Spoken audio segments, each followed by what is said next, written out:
Mr. President, starring Edward Arnold.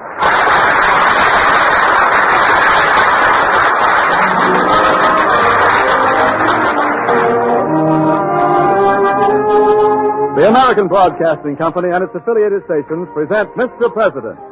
Mr. President at home in the White House, the elected leader of our country, our fellow citizen and neighbor. These are little-known stories of the men who've lived in the White House. Dramatic, exciting events in their lives that you and I so rarely hear. True human stories of Mr. President.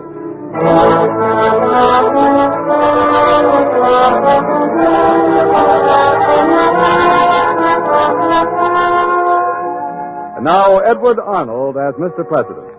Let's visit him in the White House. It's evening, and the old mansion is resting quietly after a busy day. Only one window on the ground floor shows a light. We enter and find ourselves in the President's study. Good evening. Sit down, won't you? You know, it's a funny thing. We always like a man who wants to get ahead, carpenter, inventor, or businessman. But when he wants to become president, it seems to be different, as you'll see in tonight's story. Now, which president was I when these events took place? I'll tell you later on, of course, but meanwhile, I think you may be able to guess. Late one afternoon, at the end of a busy White House day, I was in the study with my secretary, Miss Sarah. I tell you, Miss Sarah, anyone who wants to be president of the United States is crazy. You wanted to be president, Well, Mr. President. I didn't know then what I know now. Look at me. All I do all day is bend over this desk and sign papers. I've signed my name so many times I can't spell it anymore. Good heavens, I'd better look these papers over. If you have spelled your name wrong, it might not be legal. Well, these are all job appointments, Miss Sarah. Nobody will find anything the matter with them as long as the jobs are good. Mr. President, this is all necessary work. Changing half the people in the government, pushing men out, putting new ones in. Oh, I must have been crazy to want this job. Well, maybe you'll feel better if I tell you the Thompsons are here. Secretary Thompson and... Mrs. Thompson? Well, why didn't you tell me before? They're in the small reception room. That's another thing the matter with being president. Things go on behind my back. Nobody tells me anything until I pull it out of them. Yes, Mr. President. Oh, well. I'm sorry, Miss Sarah. I know exactly how you feel. Oh, good. Let's go. You know, this Peggy Thompson's first visit to the White House, Miss Sarah?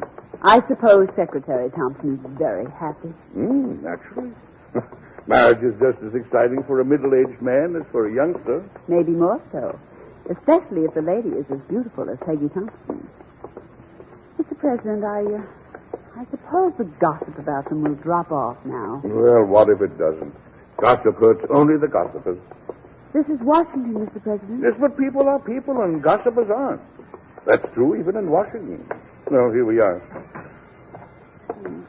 Well, Peggy, I'm very glad to see you. Mr. President, I'm very glad to see you. You know, we both have new jobs since the last time we met. Yes, but yours is much easier, even if you did marry George Thompson. How are you, George? Never better, sir. Thank you. Mr. President, you're expecting the Vice President, aren't you? I'll wait in my office for you. Well, show him in here when he comes, will you, Miss Sarah? And then join us yourself. Thank you, I will. Now, sit down, both of you. Tell me, you need any advice? Well, we've been getting a great deal of it, Mr. President, like all newly married couples. George, maybe the President can give us some good advice. You know, Peggy, George and I used to share living quarters together. He could never keep track of his shirts, and he was always borrowing mine. I cured him by borrowing his shirt. If that's the worst trouble George and I ever have, I'll be a very happy woman. That is the worst trouble you'll ever have, Peggy. Now, then, I've given you all the advice you need. Excuse me, Mr. President. Yes, Ralph. I've got tea here for Mrs. Thompson and you and Secretary Thompson. Tea, Peggy? Thank you. George? Well, haven't you got any... never mind, Ralph. Tea. Good. Tea for me, too, Ralph. And, Ralph. Sir? These cups. Haven't you got any bigger ones? Yes, sir. But these are the lady cups. Oh, they're not cups. They're thimbles. Well, being as it's tea, sir, I thought maybe thimbles are big enough. Ralph, you're a man after my own heart. All right, Ralph. Peggy, you'll have to pour. Certainly. Peggy, the White House will have to do better for you, George, than just tea and thimbles. I think a dinner party, a small one, huh? As soon as we can arrange it. Oh, I'd love that. Mr. President. Yes, Miss Sarah. The Vice President, Mr. Wood. Oh, thank you. Come in, John. Come in. Good afternoon, Mr. President. Hello, Thompson. Hello, Wood. John, you know Mrs. Thompson. Good to see you, Mrs. Thompson. Mr. Wood. Have a thimbleful of tea, John? I'd like to, sir, but may I speak to you a moment privately? Yes, of course, of course. Over here by the window. The rest of you go right ahead. Of course, Mr. President. Well, what is it, John? I hope you'll take this the way I mean it, Mr. President. Well, go ahead and we'll see. It's about all the government appointments you're making. Now, don't tell me you've got a lot more recommendations to make. I've got 4 of your people in the cabinet now. Most of the recommendations are coming from Secretary of State Martin Hunter, aren't they? Yes. Do you realize why? Well, to build up our party organization and to carry out our policies. Your policies, Mr. President, or his? Ours. Mine. Yours. His in the cabinet. I've been watching Hunter, Mr. President. I think you ought to be warned. Against him? Oh, come on, John. You can be frank with me. We're old friends. I think it's dangerous for you to have a man in your cabinet who wants the next nomination for president. John, even if that's true, you have nothing to worry about.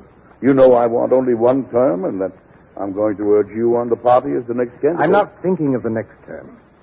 I'm thinking of this term. Martin Hunter can make you a lot of trouble. Please watch him carefully, sir. Thank you, John. I will.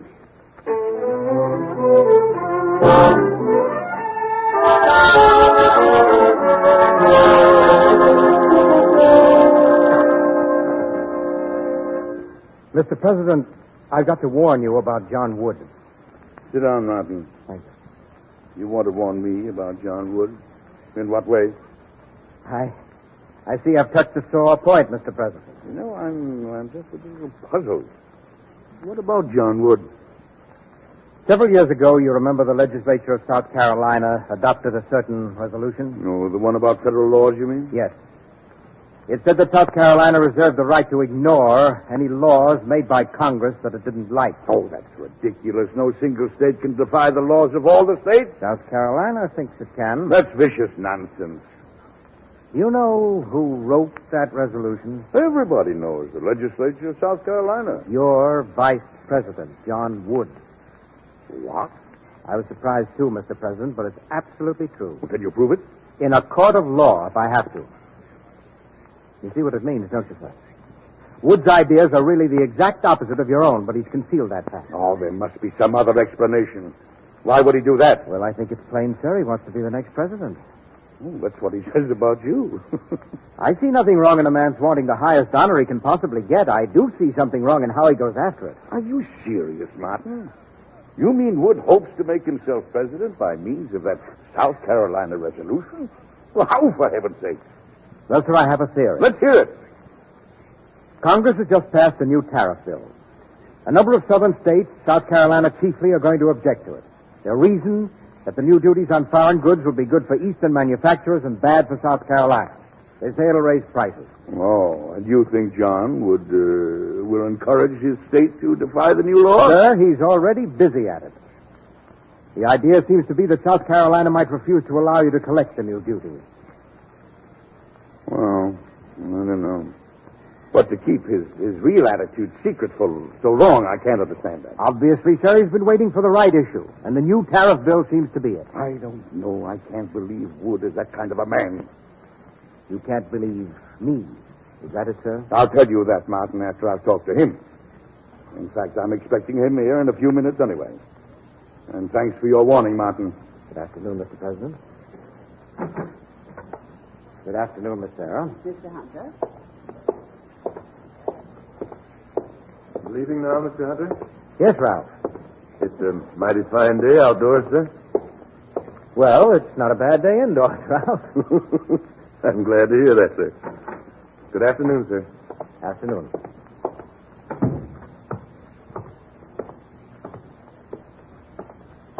Oh, Mr. Wood. Hello, Hunter. On your way to see the president? Yes. Could you spare me a moment or so? Right here? If you like. Beautiful day. Yes, it is. Well, that's one thing we agree on, at any rate. Meaning there's not much else, hmm? I thought this was a good chance for us to understand each other. Oh, I think I understand you, Hunter. Oh? You're a very ambitious man. Is that a compliment or an accusation? You'd like to be in the White House. Well, I'm not an impatient man, Wood. I may have to wait 8 years. You're a comparatively young man, Hunter. But I don't want to wait more than 8 years. Oh? You're sure the president will have 2 terms? I know that he only wants one. And that you were made vice president with the understanding that you'd be president after that. I see. And you expect me to last only 1 term? If you get it. Oh, you want the next nomination. I don't want you to have it. Thanks for the warning. You know, the president thinks that you agree with him, say, about the new tariff bill. Put it the other way. I think he agrees with me. And my guess is that you're wrong, Wood. And that mistake is going to cost you the next presidential nomination. In other words, you'll see to that. Is that what you mean? If you make the mistake that I think you're making, and frankly, I hope you do. Hunter, I take it we're open enemies. If you turn against the president, you and your 4 friends in the cabinet. Hunter, you said you don't want to wait 8 years to enter the White House. If there's anything I can do about it, you'll wait the rest of your life. And it's very interesting, isn't it? We met just now as you're leaving the White House, and I'm going in.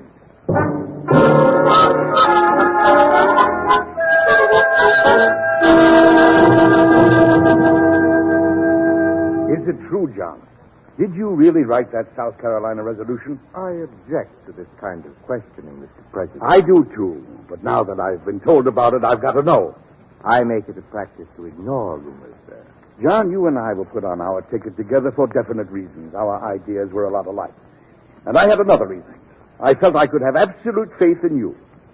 If I was wrong about that, it changes everything now, doesn't it? I don't know of anything I want to see changed, Mr. President. And I can't be responsible for gossip. Is it gossip that you were the real author of that resolution? The legislature wrote it. I'm told that you did. Well, yes, I did. Why didn't you tell me this before? For an obvious reason, Mr. President. It had to appear as the work of the legislature, not of one man. But look here, we've had dozens of political discussions. You let me think you agreed with me when you really thought exactly the opposite. I don't believe any state has the right to defy a federal law, and you do. Our ideas could be reconciled, Mr. President. That's impossible. Why weren't you open and above board about this? I don't see anything wrong in our having contrary opinions. Oh, don't you, on a basic question like this? Mr. President, you remember I did warn you about the tariff bill. It's going to touch off trouble in my state. The authorities may refuse to allow the federal government to collect the duties because they'll raise prices. And I warn you again, now there'll be trouble. I thought that was a sincere warning. I see now you want that trouble. That's the issue you've been waiting for. Well, you're vice president, and we've got to manage together somehow for the rest of the term. But you'd better know it right now. I'm not going to recommend you as the candidate to succeed me. If you want to be the next president, you won't do it with my help. It was Hunter who started this misunderstanding, wasn't it? Yes, he gave me the information. I've told you he has his own eye on the White House. And you have yours. I don't object to that in itself. I'm sorry this has happened, Mr. President. I'm sure you are. Now you can't be what you hope to be. The real president with me is your spokesman. But I'm not your president. You're my vice president. Think that over and decide if you want peace or open war between us.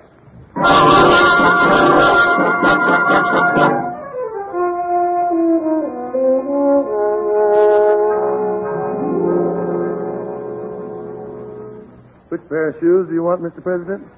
Oh, the black ones, Ralph. With the black suit, sir? That's right. How about something more cheerful, sir? Well, I'm not feeling cheerful, Ralph. Well, this gray suit would make you feel much better. Besides, Miss Sarah always say that you looked better in gray than in black. That brings up a question, Ralph. Do we dress to please other people or ourselves? That depends, sir. On vanity, sir. Oh. Vanity's a terrible thing.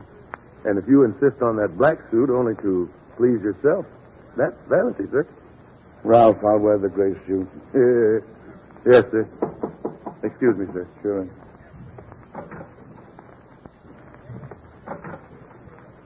Ralph, may I see the president? Mr. President, Secretary Thompson is here. Oh, show him in. Come in. Have him come in. Come in, please, Mr. Thompson. Oh, hello, George.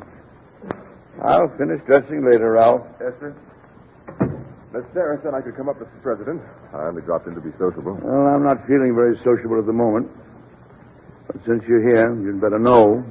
Something about Jim Wood. He went past me downstairs just now without saying a word. Well, he and I have virtually split.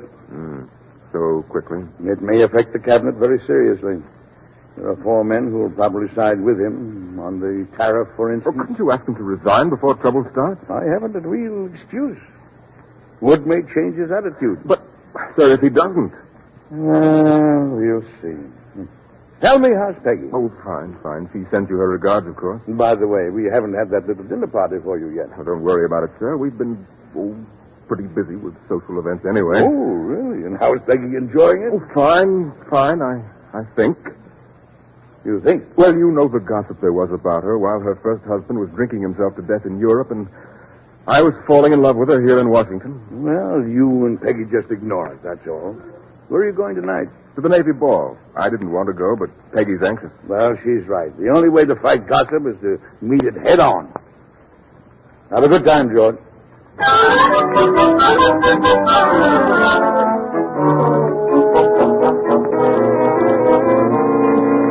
It was outrageous, Mr. President, and I've heard exactly the same description from half a dozen people who were at the Navy ball last night. Now, Miss Sarah, maybe it wasn't as bad as all that. Mrs. Wood snubbed her first.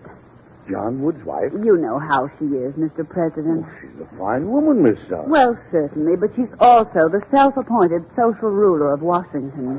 Mr. Thompson walked up to Mr. and Mrs. Wood at the ball. Mrs. Thompson was beside him, of course. And when she came near, Mrs. Wood very elaborately turned away. It was a deliberate insult. Oh, I feel very sorry for Peggy. After that, most of the other women snubbed her, too. The Thompsons went home early. Mm-hmm. John Wood's wife started it, huh? Obviously because of that gossip. Maybe. I mean, maybe there's more to it than that. More to it? Maybe that snub was really meant for me. Oh. Through Peggy Thompson and her husband. And, Miss Sarah, I'm going to give a dinner party for the cabinet, let's say, next week. Is this the dinner for the Thompsons we were talking about? Well, in a way, except I want the whole cabinet invited and Mr. and Mrs. John Wood. Get the invitations out as soon as you can, Miss Sarah.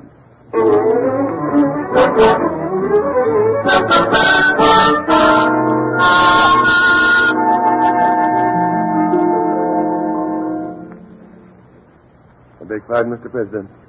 Yes, Ralph. When will you be wanting us to serve dinner, sir? Well, we'll wait a little longer, Ralph. Yes, sir. Mr. President, Yes, Peggy? I don't think anyone else is coming. You're sure there were no messages, Miss Sarah? Only those that I gave you, Mr. President. The last one from Mr. Wood, saying that Mrs. Wood had a sudden headache. I didn't think John would dare to stay away. Did you, Martin? Well, it seems to me he's the only one who dares stay away. He's the vice president. He can't be punished. The cabinet members can. Well, I won't punish men politically for the social mistakes their wives forced them to make. You understand that, of course, don't you, Peggy? Mr. President, this is all my fault. If I'd known when you invited us that you were doing this on my Oh, account... not altogether. Mr. President, it seems to me that I'm the one to blame. That's nonsense, George. Peggy's my wife, so there's no reason for you to fight our social battles for us. Oh, it's a lot more than a social battle, George, if I understand the president. You're right, Martin. And I think I'm right. But look here, we needn't be sad about it. There's a good dinner waiting for us. Let's enjoy it, shall we? By all means. Let's go. Peggy, my arm. Thank you, Mr. President. And by the way, Martin, I wish you'd drop in the first thing in the morning. I want you here when John Wood comes to see me.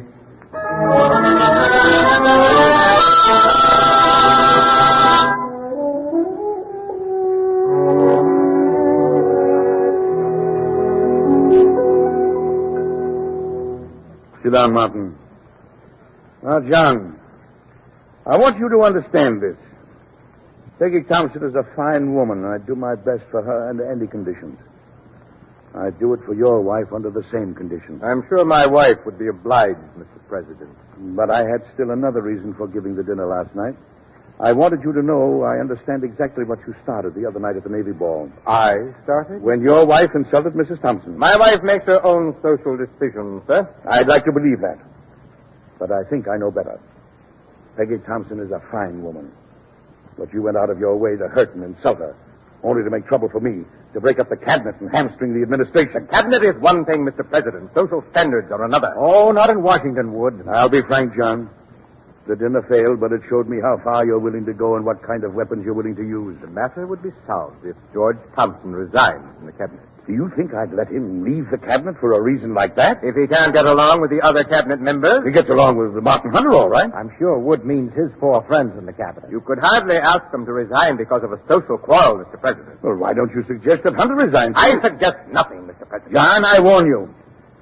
I'm willing to respect your political convictions, but you're going at it the wrong way. I've got to go the way my conscience tells me.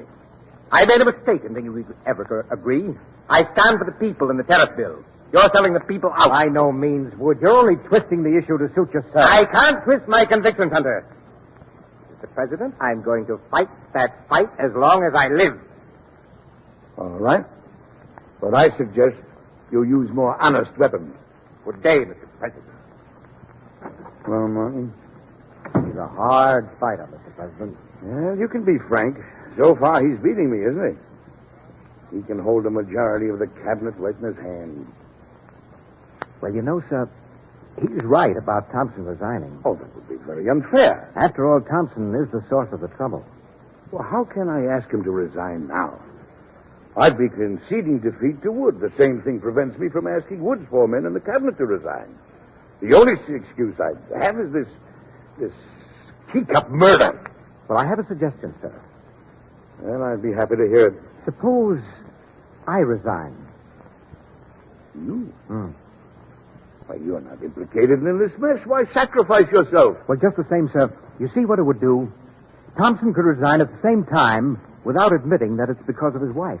Well, you'd be risking your future. I leave that to you, Mr. President. And Thompson's. Now, wait a minute. Martin, you may have a very, very good idea there. I'm sure of it, sir. I mean, better than you think. Miss Sarah. Yes, Mr. President. Come in, Miss Sarah. I want you to send a letter. The same letter to all cabinet members except Mr. Hunter and Mr. Thompson. Yes, I'm ready, Mr. President. Dear, and then fill in each name. Of course. As you know, I have accepted the resignations of Secretary of State Hunter and Secretary of War Thompson. This compels I me... beg your pardon, Mr. President. Have they resigned? You resigned, Mr. Hunter? We will have by the time this letter is sent. What was I saying, Miss Sarn? Secretary of War Thompson, this compels me. Oh, yes. This compels me to reorganize my entire cabinet along different lines. And therefore... I see what you're doing, Mr. President. It'll work, won't it? I'm sure it will. Along somewhat different lines, and therefore... Yes, and therefore, since you will not be in sympathy with our future policies, I would appreciate receiving your resignation.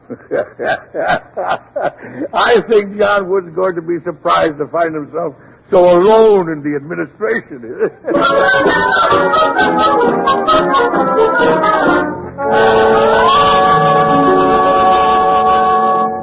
John, I want you to see this list before I make it public.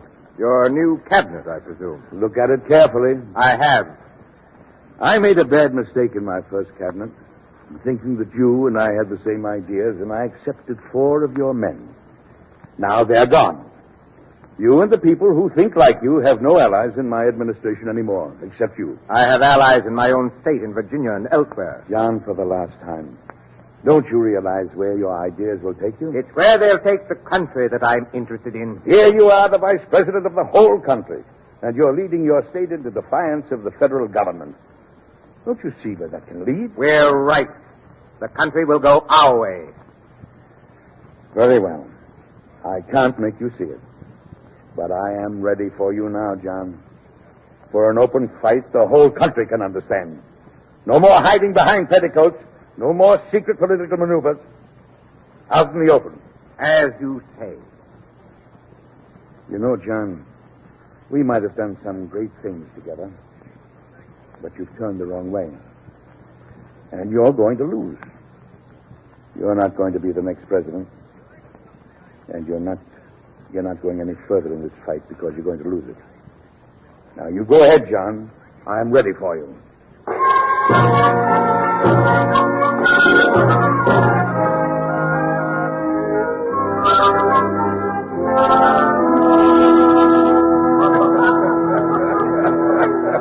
George, you'll make a fine ambassador to Spain, and Peggy will make a fine ambassador's wife. Mr. President, we're very grateful to you. Oh, she's right, Mr. President. Oh, never mind that. It's all worked out very well, hasn't it? Yes, there's only one trouble, Mr. President. What's that, Martin? I'm going to England as ambassador, alone. I'm not worried about you, Martin. You'll get along beautifully in London. Good night, Mr. President. Goodbye, sir. Thank you again. Goodbye, Miss Sarah. Goodbye, Mrs. Thompson. And have a pleasant voyage, and write to me often, all of you, won't you? Goodbye, Mr. President. Goodbye. And you won't leave me in England too long, will you? You know, I've been thinking, Martin. Of course, there's time yet, but suppose I ran for a second term. Wouldn't you like to be vice president? You, sure you can beat John Wood? Well, if I don't, maybe I'll join you in England. I'm not worried about that. Goodbye, Mr. President. Goodbye. Sarah. Goodbye, Mr. Hunter. Well, Mr. President. Yes, Miss Sarah? I hear you say something to Mr. Hunter about your running for a second term. Why, well, yes. I only mentioned it, of course. But you said that any man who wants to be president is crazy. I said that, Miss Sarah? Oh, never. Oh, you did? Yeah, but why, I love this job. Now, I wonder how I ever got the other impression. I haven't the faintest idea, Miss Sarah. No, neither have I. Good night, Mr. President. Good night, Miss Sarah. Good night.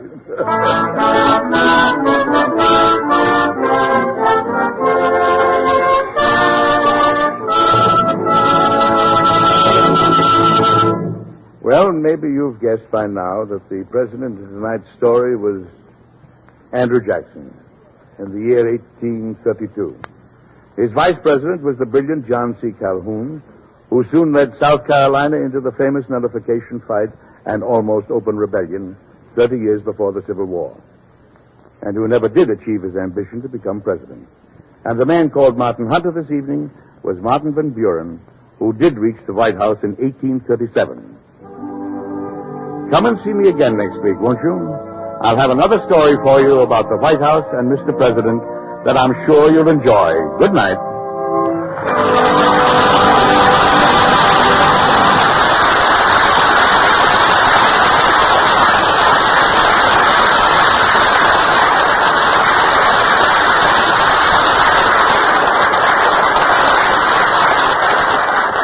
Mr. Arnold appears by arrangement with Metro-Goldwyn-Mayer, producers of Song of Love, starring Katharine Hepburn, Paul Henreid, and Robert Walker.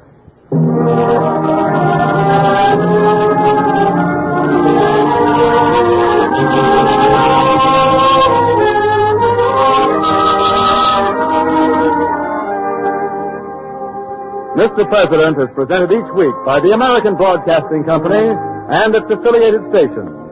It is produced by Robert G. Jennings. Directed tonight by Charles Powers. John Wood was played by Ted Osborne. Tonight's story by Paul R. Milton was suggested by incidents in the administration of President Andrew Jackson. Music was composed by Al Datz and conducted by Nathan Kroll.